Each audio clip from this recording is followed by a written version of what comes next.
उत्तर प्रदेश की राजनीति में उस वक्त एक नया भूचाल आया जब समाजवादी पार्टी के फायर ब्रांड विधायक इंद्रजीत सरोज ने हिंदू देवी देवताओं और मंदिरों को लेकर बड़ा बयान दे दिया।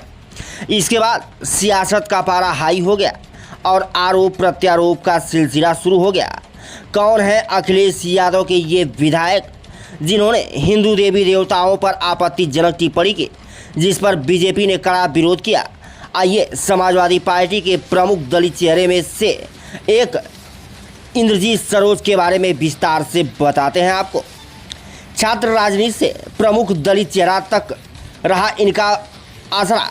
उत्तर प्रदेश की राजनीति में जब भी दलित नेतृत्व की बात होती है तो एक नाम जो तेजी से उभर कर सामने आता है वो है इंद्रजीत सरोज। बहुजन समाज पार्टी के पूर्व मंत्री और अब समाजवादी पार्टी के फायर ब्रांड विधायक सरोज की राजनीतिक यात्रा महज एक नेता की कहानी ही नहीं बल्कि दलित चेतना और सामाजिक न्याय की लड़ाई का प्रतीक बन चुकी है। इंद्रजीत सरोज का जन्म उत्तर प्रदेश के कौशाम्बी तत्कालीन इलाहाबाद जिले के एक दलित परिवार में हुआ था। समाज में फैली भेदभाव की जंजीरों को तोड़ते हुए उन्होंने अपनी पढ़ाई पूरी की और सामाजिक आंदोलन से जुड़ गए। छात्र राजनीति से लेकर दलित जागरूकता अभियानों में उनकी भूमिका हमेशा सक्रिय रही। बहुजन समाज पार्टी के शुरुआती दिनों में ही वे कांसीराम और मायावती के करीबी माने जाने लगे। इंद्रजीत सरोज ने अपने राजनीतिक करियर की शुरुआत बहुजन समाज पार्टी से की, जो कांसीराम और मायावती के नेतृत्व में दलितों के अधिकारों के लिए संघर्षरत थी। 1996 में उन्होंने मंझरपुर विधानसभा सीट से पहली बार विधायक चुने गए और इसके बाद 2002, 2007 और 2012 में भी इस सीट से विजयी रहे।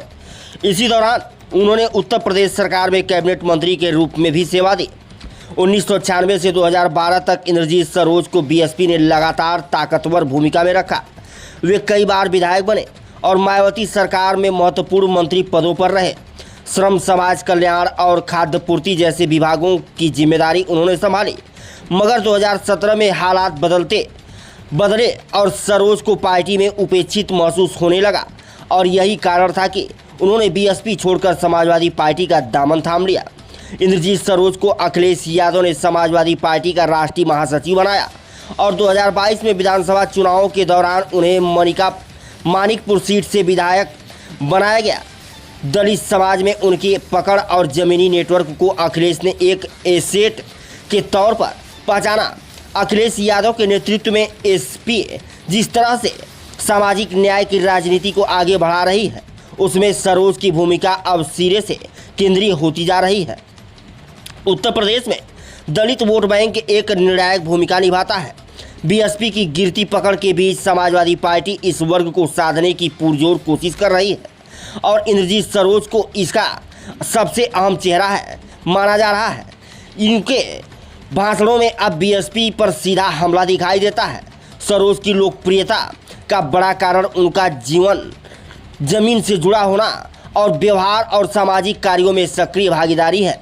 चाहे कोविड काल में राहत कार्य हो या किसानों और मजदूरों के हक की लड़ाई, इंद्रजीत सरोज हमेशा फ्रंट फुट पर नजर आते हैं। प्रयागराज, चित्रकूट और कौशाम्बी जिले में उन्हें जन नेता की तरह देखा जाता है। इंद्रजीत सरोज की कुल संपत्ति लगभग 14.33 करोड़ है, जिसमें चल संपत्ति 6.10 करोड़ और अचल संपत्ति 8.23 करोड़ शामिल है। उनके खिलाफ 2 आपराधिक मामले भी दर्ज हैं। देखा पूरी रिपोर्ट। भारत के मंदिरों में ताकत होती तो मोहम्मद बिन कासिम आया होता। भारत के मंदिरों में ताकत होती तो महमूद गजनवी आया होता। भारत के मंदिरों में ताकत होती तो मोहम्मद घोरी आया होता और इस दुर्ग को लूटने का काम न किया होता। इसका मतलब मंदिरों में ताकत नहीं थी। अगर ताकत है तो सत्ता के मंदिर में ताकत है कि बाबा अपना मंदिर छोड़ करके आज सत्ता के मंदिर पर विराजमान है। हेलीकॉप्टर पर चलने का काम करते हैं।